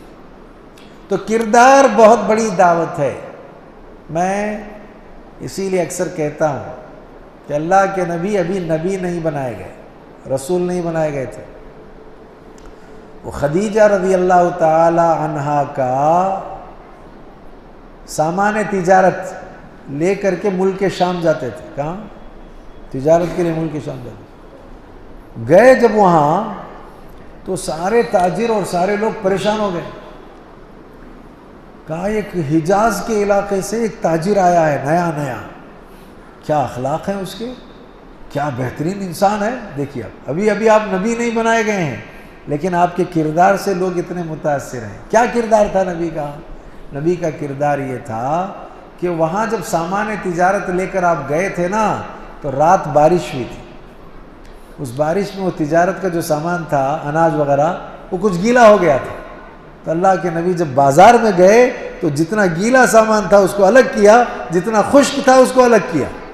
تعجب لوگوں کو، کیا آدمی ہے، سب کو الگ الگ کر کے، یہ گیلا ہے یہ خشک ہے، اس کی یہ قیمت ہے، اس کی یہ قیمت ہے۔ ایسے تو تاجر آج تک ہمارے پاس کوئی آئے نہیں ہے۔ کیا اچھا تاجر ہے، کتنا بہترین تاجر ہے۔ لہذا یہ کردار تھا جس سے وہ لوگ متاثر ہوئے تھے۔ ہمیں بھی کیا کرنا چاہیے؟ اپنا کردار پیش کرنا ہے۔ تواصی بالحق۔ اگر آپ نے دیکھ لیا کوئی شریعت کے خلاف کام کرتے ہوئے، آپ کو اللہ نے زبان دی ہے، اگر اچھی گفتگو سے آپ اصلاح کر سکتے ہیں تو بولیے، آپ یہ غلط ہے، صحیح نہیں ہے۔ اچھا اتنی صلاحیت نہیں ہے آپ کے پاس، آپ اسے دل میں تو برا جان کر کے اس سے باز آ جائیے۔ دونوں سے بڑھ کر کے ایک صلاحیت آپ کے پاس آ گئی کہ جا کر کے آپ ہاتھ سے روک سکتے ہیں، آپ کا بیٹا ہے، آپ کی بیوی ہے، آپ کا بھائی ہے، پتہ نہیں، ہاتھ سے روک سکتے ہیں، روکیے آپ، یہ غلط ہے، ایسا نہیں کرنا ہے۔ یہ تواصی بالحق، جو آدمی یہ کام کر لے جائے وہ کس سے بچ جائے گا؟ نقصان سے محفوظ رہے گا آخرت کے۔ اچھا یہ راستہ ایسا ہے کہ اس راستے میں تکلیفیں بہت آتی ہیں۔ جب آپ یہ راستہ شروع کرو گے نا، تکلیفیں آئیں گی، پریشانیوں کا آپ کو سامنا ہوگا، لوگ قبول نہیں کریں گے، لوگ آپ کے خلاف ہو جائیں گے، ایسے خلاف ہوں گے۔ اب آپ یہ سوچیے نا، واقعہ یاد آ گیا اس لیے ذکر کر رہا ہوں۔ اللہ کے نبی مکہ میں دعوتی کام کر کے نکلے ہیں، طائف گئے، طائف سے واپس آتے ہوئے حضرت زید کہتے ہیں اے اللہ کے نبی، مکہ والوں نے حال تو برا کر دیا، طائف والوں نے بھی حال ہمارا کیا کر دیا، دیکھیے اب مکہ بھی جانا مشکل ہے ہمارا۔ تو اللہ کے نبی نے کہا اللہ تعالیٰ راستہ نکالے گا، اور اللہ نے راستہ نکالا۔ جب اللہ کے نبی سے عائشہ رضی اللہ عنہا نے پوچھا آپ کی زندگی میں احد سے زیادہ سخت دن آیا تھا، آپ نے طائف کا حوالہ دیا، تو آپ اندازہ لگی یہ راستہ کیسا ہے، اس میں تکلیفیں آتی ہیں، اس میں پریشانیوں کا سامنا ہوتا ہے، کیا کرنا پڑے گا، وَتَوَاصَوْا بِالصَّبْرِ، آپ کو صبر کرنا پڑے گا، صبر کی وصیت بھی کرنی پڑے گی، سامنے والے کو یاد کر کے نہ صبر کرو، صرف آپ صبر کر لیں گے تو کمال نہیں ہے، جب آپ حق پر ہیں، میں حق پر رہنے کی وجہ سے صبر کر رہا ہوں، میرا بھائی بھی حق پر ہے، اس پر بھی مشکلات آ رہی ہیں، تو لہذا اسی حالت میں رہتے ہوئے آپ اس کو دلاسا دو تو آپ کو دلاسا دے گا۔ اللہ کے نبی گزر رہے ہیں کس کے پاس سے، آل یاسر کے پاس، دشمن کیا کر رہے ہیں، ستا رہے ہیں، تکلیف دے رہے ہیں، اور ایمان کی قوت کا عالم یہ تھا کہ آل یاسر تکلیف برداشت کرتے ہوئے نبی کو جاتے ہوئے دیکھتے ہیں، درخواست تک نہیں کرتے، اے اللہ کے نبی دیکھیے دشمنوں نے کیا حال کیا، اے اللہ کے نبی توجہ کیجئے، کچھ نہیں۔ اللہ کے نبی خود جو ہے کیا کہہ رہے ہیں، وَتَوَاصَوْا بِالصَّبْرِ، کیا کہتے ہیں آپ، اصبروا یا آل یاسر فَإِنَّ مَوْعِدَكُمُ الْجَنَّةِ، اے آل یاسر صبر کرو، صبر کرو، یہ ہے صبر کی تلقین، وصیت، صبر کرو، اور صبر کا بدلہ کیا ہے، جنت۔ اور ایک آدمی کو دیکھیے اب کتنی بڑی بات ہے، کامیابی کہہ رہے ہیں نا آپ، صبر کرو، صبر کا بدلہ، پھر جنت مل گئی تو کامیابی ملی کہ نہیں ملی، ہو گیا۔ اصل کامیابی یہ ہے، جب ایک آدمی کو اصل کامیابی چاہیے تو کیا کرنا پڑے گا، اسے صبر کرنا پڑے گا، صبر کرو تمہارا ٹھکانہ جنت ہے۔ اچھا ایک آدمی کو اصل کامیابی چاہیے، حق پر رہنا پڑے گا، باطل پر رہے گا تو کامیابی نہیں۔ تواصوا بالحق، حق کی وصیت کرو، حق پر رہو، عمل کرنا پڑے گا نیک عمل، اور ایمان پر قائم رہنا پڑے گا۔ تو یہ کل 4 چیزیں کس میں بیان کی گئیں، سورہ عصر میں بیان کی گئی۔ اچھا اگر یہ 4 کام آپ نے کر لیے، اور اسی کو اس آیت سے جوڑ لیجئے، یا ایھا الذین آمنوا اصبروا وصابروا ورابطوا واتقوا اللہ لعلکم تفلحون، دیکھو فلاح آ گیا نا، لفظ فلاح یہاں بھی آ گیا، یا ایھا الذین آمنوا اصبروا وصابروا ورابطوا واتقوا اللہ لعلکم تفلحون، اس میں 4 کام ہیں، فلاح پا جاؤ گے۔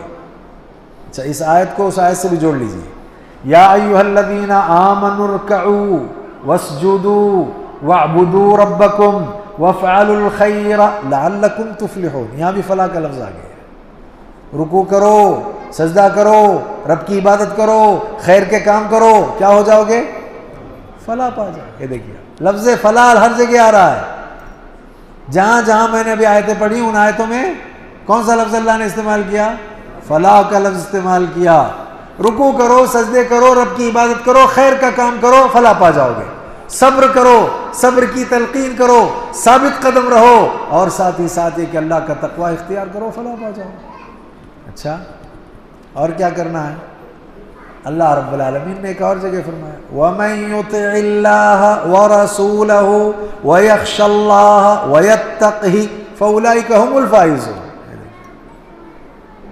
جو آدمی یطیع اللہ، اللہ کی اطاعت کیا، رسول کی اطاعت کیا، اللہ سے ڈرا، اللہ کا تقوی اختیار کیا، کامیاب ہو گیا۔ اس آیت میں بھی 4 چیزیں ہیں، 4 چیزوں کا تذکرہ کیا کرتے ہوئے اللہ تعالیٰ نے بعد میں اس بات کی وضاحت کی کہ یہ لوگ کامیاب ہونے والے لوگ ہیں، ایسے لوگ کامران ہونے والے لوگ ہیں، تو لہذا کامیابی کے لیے، کامرانی کے لیے ان تمام چیزوں کو اپنانے کی ضرورت ہے۔ رب کے لیے عبادت کرنا، سجدہ کرنا، خیر کا کام کرنا، صبر کرنا، صبر کی تلقین کرنا، اللہ کا تقوی اختیار کرنا، اللہ کی اطاعت کرنا، اللہ کے رسول کی اطاعت کرنا، اللہ ہی سے ڈرنا، اللہ ہی کا تقوی اختیار کرنا، یہ تمام کام فلاح پانے والے ہیں۔ اچھا اور کیا فلاح پانے کے لیے آیتیں ہیں، کتنی آیتیں پڑھیں ہم اسے سے، اللہ نے فرمایا ذالک الکتاب لا ریب فیہ، فلاح پانے کے لیے یہ پہلا کام ہے۔ بعض نے اس کو لا نہیں کے معنی میں لیا ہے کہ آپ کو اس میں شک نہیں کرنا ہے، پہلا کام، ٹھیک۔ دوسرا کام الذین یؤمنون بالغیب، کیا کرنا ہے؟ تیسرا کام وَيُقِيمُونَ الصَّلَاةَ، کیا کرنا ہے؟ وَمِمَّا رَزَقْنَاهُمْ يُنْفِقُونَ، جو کچھ ہم نے دیا اس میں سے خرچ کرنا ہے۔ وَالَّذِينَ يُؤْمِنُونَ بِمَا أُنزِلَ إِلَيْكَ، جو آپ پر نازل ہوئی نا کتاب، اس پر ایمان لانا۔ وَمَا أُنزِلَ مِن قَبْلِكَ، آپ سے پہلے جو کتابیں ہیں اس پر ایمان لانا۔ وَبِالْآخِرَةِ هُمْ يُوقِنُونَ، کتنی چیزیں ہو گئی؟ آخرت کے دن پر یقین، کتاب میں شک نہیں کرنا، غیب پر ایمان رکھنا، نمازیں قائم کرنا، جو ہم نے دیا اس میں سے خرچ کرنا، آپ پر جو کتاب اتری اس پر ایمان لانا، آپ سے پہلے جو کتاب اتری ان پر ایمان لانا، آخرت کے دن پر یقین رکھنا۔ 7 کام ہو گئے۔ اولئک علی ھدی من ربہم واولئک، یہ رب کی طرف سے ہدایت پر ہیں، یہی لوگ کیا کرنے والے ہیں؟ فلاح پانے والے ہیں، یہی لوگ کامیابی حاصل کرنے والے ہیں۔ تو لہذا اخروی زندگی میں کامیابی کے لیے، کامرانی سے ہمکنار ہونے کے لیے بہت زیادہ ضروری ہے کہ ہم ان تمام چیزوں کو یاد رکھیں۔ اچھا، آخرت میں کامیابی حاصل کرنے کے لیے ایک اور چیز بھی ہے، وہ کیا ہے؟ یا ایھا الذین آمنوا انما الخمر والمیسر والانصاب والازلام رجس من عمل الشیطان فاجتنبوہ لعلکم تفلحون۔ یہ دیکھ، 4 چیزیں ہیں نا، شراب سے، جوئے سے، اور وہ قسمت کے جو تیر ہوتے ہیں نا ان سے، اور اس کے علاوہ جو بت وغیرہ ہوتے ہیں ان سے، ان کی عبادت سے آپ کو کیا کرنا ہے؟ دور رہنا ہے۔ یہ گندگی ہیں، ان سے باز آ جاؤ، ان سے بچ جاؤ، لعلکم تفلحون، تم کیا ہو جاؤ گے؟ فلاح پا جاؤ گے۔ تو اس میں سب سے پہلے کس کا ذکر آیا؟ شراب۔ تو جتنے شرابی ہیں وہ فلاح پائیں گے؟ نہیں فلاح پائیں گے، کامیاب نہیں ہوں گے۔ اچھا، یہ فلاح پائیں گے فلاپ ہوں گے، کیا ہو؟ عربی انگریزی کا ایک لفظ ہے نا، کیا لفظ ہے؟ فلاپ ہوں گے، فلاح پائیں گے فلاپ ہوں گے۔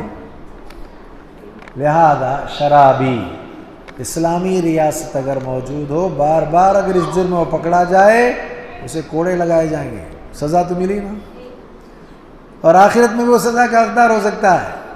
اگر ایمان ٹھیک ہے، عمل صالح ہیں، لیکن شراب پینے کا عادی ہو گیا تو ایسی صورت میں اللہ کے مواخذے کے تحت کبھی وہ عذاب کو بھگتے گا، پھر بعد میں جنت کا حقدار ہو سکتا ہے۔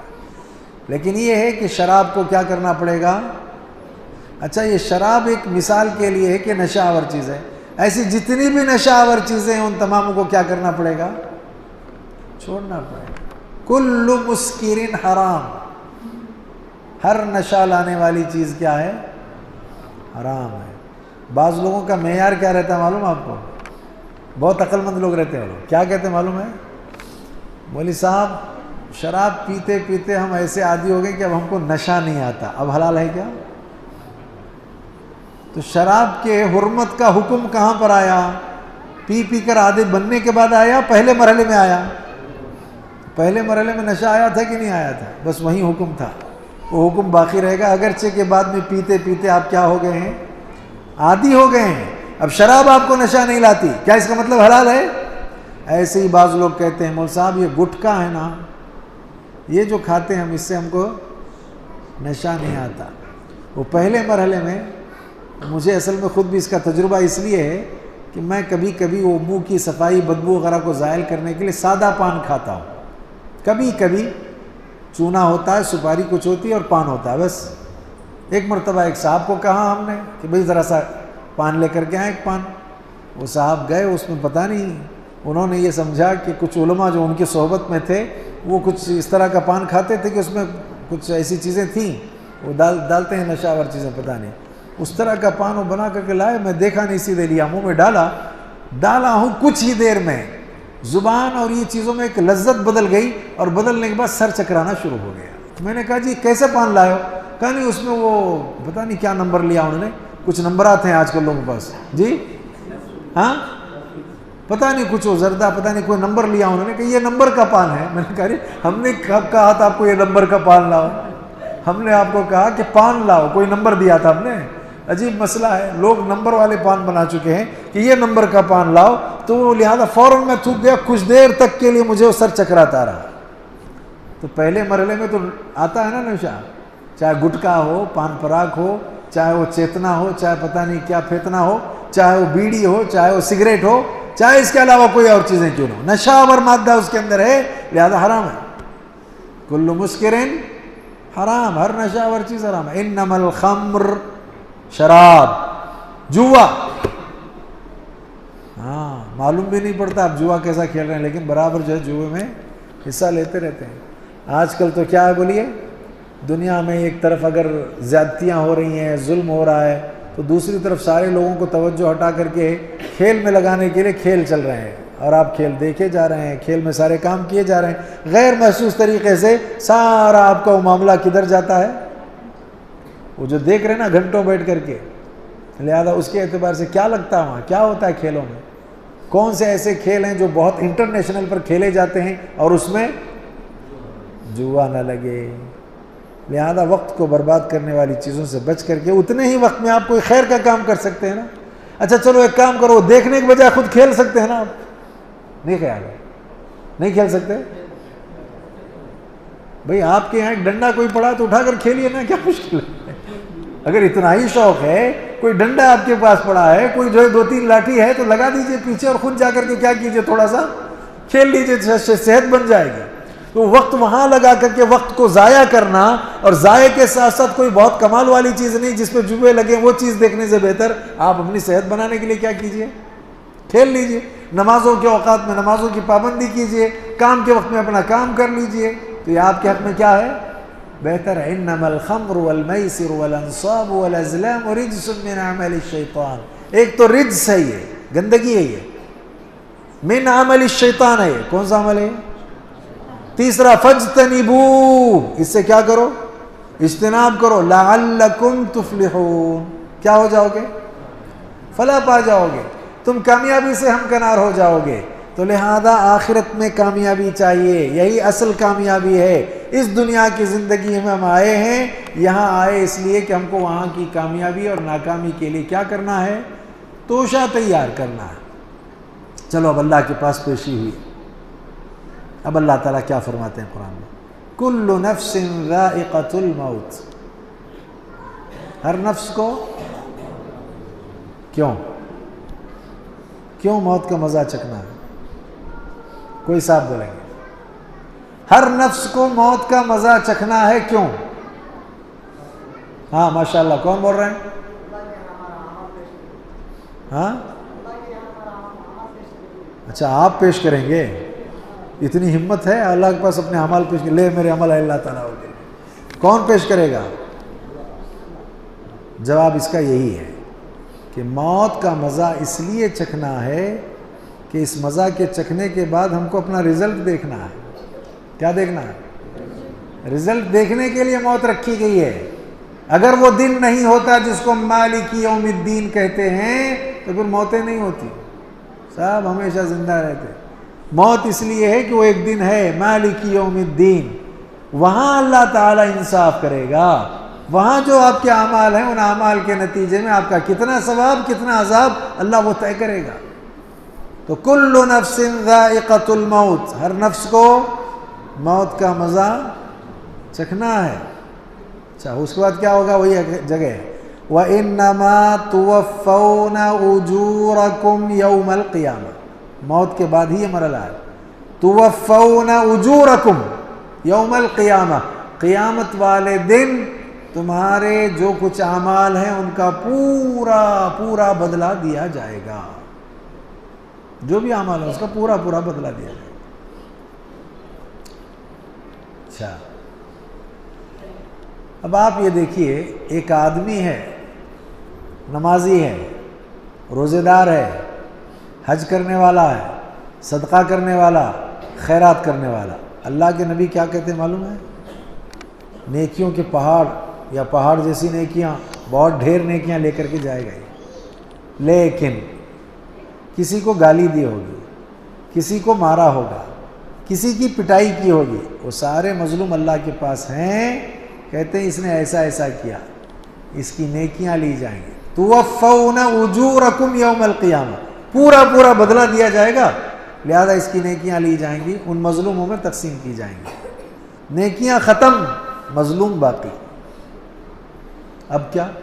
یہ مظلوموں کے جو گناہ ہیں نا، یہ لے کر کے اس سے ظالم کے حوالے کر دیے جائیں گے، اس کو جہنم رسید کر دیا جائے گا. کتنا بڑا گھاٹا ہے، کتنا بڑا نقصان ہے یہ. تو پھر یہ کون سا بڑا کمال ہوا کہ نیکیاں لے کر کے پہنچے لیکن ساری نیکیاں ختم ہو گئی، اور دوسرے کا گناہ اپنے سر لے کر کے کہاں جا رہے ہو؟ کامیاب ہوا ناکام ہوا؟ تو کامیابی کے لیے ضروری ہے کہ اللہ کے حقوق کے ساتھ، بندوں کے ساتھ معاملات آپ کے ٹھیک رہیں. تو اب آگے دیکھیے اللہ کیا فرماتے ہیں، فَمَنْ زُحْزِحَ عَنِ النَّارِ وَأُدْخِلَ الْجَنَّةَ فَقَدْ فَازَ. یہ ہے اصل کامیابی. پورا پورا بدلہ دیا جائے گا جس کو جہنم کی آگ سے بچا لیا گیا، اور جنت میں جس کو داخل کر دیا گیا، یہی کامیابی ہے. تو جواب آ گیا آخر میں. اصل کامیابی کیا ہے؟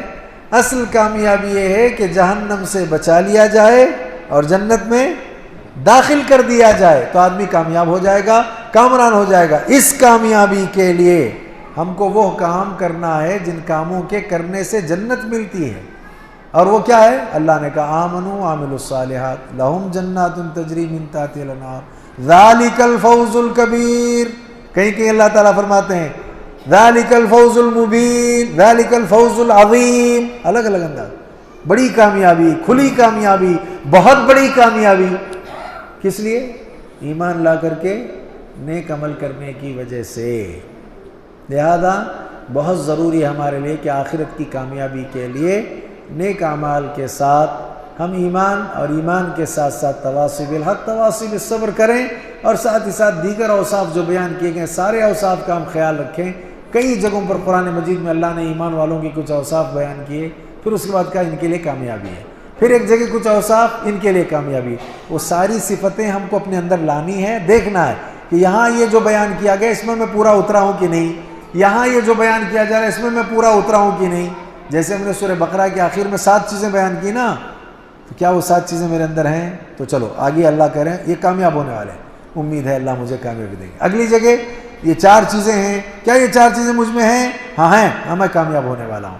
تو لہذا یہ چیزیں بہت زیادہ ضروری ہیں، ان تمام چیزوں کو ذہن میں رکھنے کی ضرورت ہے. تو لہذا اصل کامیابی کیا ہوئی کہ فَمَنْ زُحْزِحَ عَنِ النَّارِ وَأُدْخِلَ الْجَنَّةَ فَقَدْ فَازَ. اسی لیے اللہ کے نبی کیا کہتے ہیں معلوم ہے؟ جہنم کی آگ سے بچو، اگرچہ کہ بچنے کے لیے تم کو کیا کرنا پڑے؟ ایک کھجور کا ٹکڑا ہی صدقہ کرنا پڑے تو کرو اور بچ جاؤ. چلو یہ سب نہیں کر پا رہے ہیں، کیا کرنا ہے؟ ایک کام کرنا ہے. آخری شروع ہماری تقریر کس سے ہوئی تھی؟ شروع کس سے ہوئی تھی؟ دعا سے نا. کس سے؟ دعا سے تقریر شروع کیا تھا میں. 5 چیزیں تھیں نا اس میں، دعا پر ختم کریں گے. اصل کامیابی کے لیے یہ سب نہیں کر پا رہے ہیں تو ایک کام کیجیے، 3 مرتبہ جب دعا کریں تو جہنم کی آگ سے پناہ طلب کیجیے اللہ، اور 3 مرتبہ جنت کا سوال کیجیے. فائدہ کیا ہوگا؟ خود جہنم اللہ سے کہے گی. کیا کہے گی؟ اب 2 چیزیں جمع ہو گئی. ایک تو آپ اللہ تعالیٰ سے کہہ رہے ہیں اللہ مجھے جہنم کی آگ سے بچا، جہنم کی آگ سے بچا، جہنم کی آگ سے بچا. ادھر سے جہنم بھی اللہ سے کہتی ہے کہ اللہ اس کو مجھ سے محفوظ رکھ. اب 2 دعائیں ہوں گی نا. اللہ قبول کرے گا کہ نہیں کرے گا؟ کتنا وقت جاتا ہے اس میں کتنا وقت جاتا ہے جی؟ کیا کریں؟ 10 سیکنڈ. تو ہر دن ہم 10 سیکنڈ لگا رہے ہیں کیا؟ ہاں چلو 5 سیکنڈ. تو ہر دن 5 سیکنڈ لگا رہے ہیں کیا ہم لوگ؟ ذرا جائزہ لیں. کتنے لوگ آج صبح سے لے کر 3 مرتبہ خاص کر اس تصور سے اے اللہ جہنم کیا؟ الحمدللہ، بہت اچھی بات، الحمدللہ. نہیں ہے الگ چیز ہے. ہم کہہ رہے ہیں کتنے غافل ہیں، کتنے پڑھنے والے ہیں. وہ تو اپنی جگہ اللہم اجرنی من النار، اللہم اجرنی من النار، کہیں 7 مرتبہ تذکرہ، کہیں 3 مرتبہ کا تذکرہ. یہ ہم کو معلوم ضرور ہے. کیا ہم نے عمل کیا؟ اس معمول کو معلوم بنایا؟ ایک ہے معلوم، ہم کو بس سب معلوم ہے، ہم کو سب معلوم ہے. ہم کیا کہتے ہیں؟ معلوم کو معمول بناؤ. کیا بناؤ؟ فرق ہے کہ نہیں ہے؟ آپ کا معلوم ہے، اس معلوم کو معمول بنانا. تو یہ اگر آپ کر لو گے تو خود جہنم بھی اللہ سے کہے گی، کیا کہے گی؟ کہ اللہ اس کو مجھ سے محفوظ رکھ. اور جنت 3 مرتبہ مانگو گے تو جنت بھی اللہ تعالیٰ سے کہے گی اللہ اس کو مجھ میں داخل کر. اب اس سے بڑی چیز کیا چاہیے؟ تو لہذا ہم اپنے لیے، آپ سب کے لیے دعا گو ہیں کہ اللہ تعالیٰ ہم تماموں کو جہنم کی آگ سے بچائے، ہم تماموں کو اللہ جہنم کی آگ سے محفوظ رکھے. اللہ تعالیٰ ہم تماموں کو جہنم میں داخل ہونے سے محفوظ رکھے. جنت الفردوس میں اللہ جگہ دے، جنت میں اللہ ہم کو داخلہ نصیب فرمائے. اللہ ہمیں جنت عطا فرمائے، ہماری اس نشست کو آخرت کی کامیابی کا ذریعہ بنائے. اللہ تعالیٰ ہمارے آنے بیٹھنے سننے سنانے کو اللہ تعالیٰ آخرت کی کامیابی کے لیے قبول فرمائے. ہر آفت سے دنیا میں بھی آخرت میں بھی اللہ ہماری حفاظت فرمائے. اللہ تعالیٰ جو دنیا میں مظلوم ہیں ان مظلوموں کی تو مدد فرما، جو ظالم ہے اللہ تعالیٰ ان کا مواخذہ فرما. اللہ تعالیٰ ہمیں کامیابی نصیب فرما. ربنا تقبل منا انك انت السميع العليم وتب علينا انك انت التواب الرحيم. سبحان ربك رب العزة عما يصفون وسلام على المرسلين والحمد لله رب العالمين.